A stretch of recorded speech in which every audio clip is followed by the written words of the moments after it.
Hello everyone. In this video, we will see how we can use the pen tool in Photoshop. First, open up a new project with any canvas size you want. Now choose the pen tool from the side panel. By left-clicking, you can get these options. Choose the pen tool. Pen tool is used to make selections, masks, and many more things. Left-click to make a point. Now you can curve the path between 2 points by holding the second point, or you can use Alt and click on it.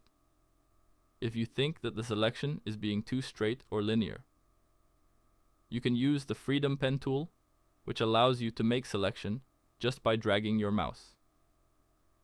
If you have problem making curves, you can use the Curvature tool to make things easy. You can use Anchor Point tool to make anchor points between already made paths, and use the Delete Anchor Point tool to delete the made anchor points. If you want to convert a point, then you can use the Convert Point tool. And that's it. If you found the video useful, consider subscribing. Thanks for watching, and I hope to see you again soon.